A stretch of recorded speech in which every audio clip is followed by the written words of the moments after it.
আপনি কি জানেন একজন নবী মৃত্যুবরণ করার ১২০০ বছর পর তাকে দাফন করা হয়েছে এবং এত বছর পরেও তার পবিত্র দেহ মোবারক কোনো মেডিসিন ছাড়াই অক্ষত ছিল। কে ছিলেন তিনি? কেন তার লাশ এত বছর অক্ষত ছিল? কে তাকে দাফন করলো? আজ আমরা জানবো হযরত দানিয়েল আলাইহিস সালামকে নিয়ে সেই বিস্ময়কর ইতিহাস, যা শুধু রোমাঞ্চকর নয় বরং ঈমান জাগানিয়া একটি ঘটনা। আমরা প্রথমেই জানবো দানিয়েল আলাইহিস সালাম কে ছিলেন। হযরত দানিয়েল আলাইহিস সালাম আল্লাহর একজন প্রেরিত নবী ছিলেন। তিনি বনি ইসরাইলের যুগে এসেছিলেন এবং তিনি ইরাকের বাগদাদ অঞ্চলে অবস্থান করতেন। তার নাম কোরআনে সরাসরি উল্লেখ না থাকলেও হাদিস ও ইতিহাসবিদদের লেখায় তার গুরুত্বপূর্ণ স্থান রয়েছে। তিনি আল্লাহ তাআলার কাছে জানতে পারলেন শেষ নবীর উম্মত সম্পর্কে এবং তিনি এটাও জানলেন যে শেষ নবীর উম্মতেরা সব থেকে শ্রেষ্ঠ উম্মত। তাই তিনি আল্লাহ তাআলার কাছে শেষ নবীর উম্মত হওয়ার জন্য দোয়া করলেন, কিন্তু আল্লাহ তাআলা তার সেই দোয়া কবুল করলেন না। পরে দানিয়েল আলাইহিস সালাম আল্লাহ তাআলার কাছে এই দোয়া করলেন যে, হে আল্লাহ, আমার মৃত্যুর পরে আমার দেহকে আপনি সংরক্ষণ করুন এবং শেষ নবীর যে কোনো উম্মতকে দিয়ে আমার দাফন কাফনের ব্যবস্থা করুন, যেন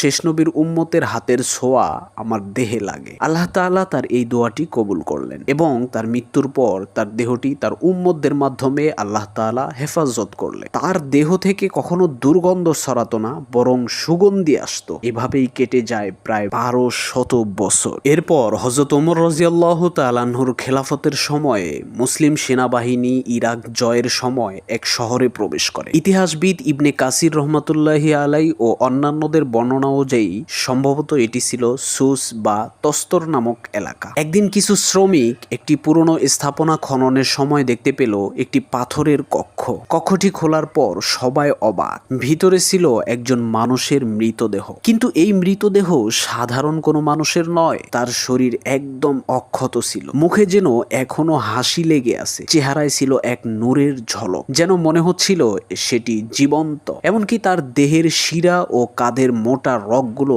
নাড়াচাড়া করছিল। লাশের মাথার কাছে একটি আসমানি কিতাব রাখা ছিল। এই অদ্ভুত ঘটনার কথা খলিফা উমর রাদিয়াল্লাহু তাআলা আনহুকে জানানো হলে তিনি লাশটি সম্পর্কে বিস্তারিত জানতে অত্যন্ত আগ্রহী হন। আবু মুসা আশারী রাদিয়াল্লাহু তাআলা আনহু খলিফাকে জানান যে লাশের সাথে একটি আসমানি কিতাব, চর্বি ভর্তি একটি কলস, কিছু দিরহাম এবং একটি আংটি পাওয়া গেছে। খলিফা উমর রাদিয়াল্লাহু তাআলা আনহু বলেন, লাশটি নবী দানিয়েল আলাইহিস সালামের। রাসূলুল্লাহ সাল্লাল্লাহু আলাইহি ওয়াসাল্লামের একটি হাদিস থেকে জানা যায় যে নবী দানিয়েল আলাইহিস সালাম দোয়া করেছিলেন যেন তার দাফন উম্মতে মুহাম্মাদের হাতে সম্পন্ন হয়। আরো বর্ণিত আছে যে রাসূলুল্লাহ সাল্লাল্লাহু আলাইহি ওয়াসাল্লাম বলেছিলেন, যেই ব্যক্তি দানিয়েলের লাশ শনাক্ত করে দেবে তাকে জান্নাতের সুসংবাদ দেবে। হারকুস নামক এক ব্যক্তি লাশটি শনাক্ত করেছিলেন। খলিফা ওমর রাদিয়াল্লাহু তাআলা আনহুর নির্দেশে লাশটিকে অত্যন্ত সম্মানের সাথে দাফন করার ব্যবস্থা করা হয়। তিনি আবু মুসা আশারী রাদিয়াল্লাহু তাআলা আনহুকে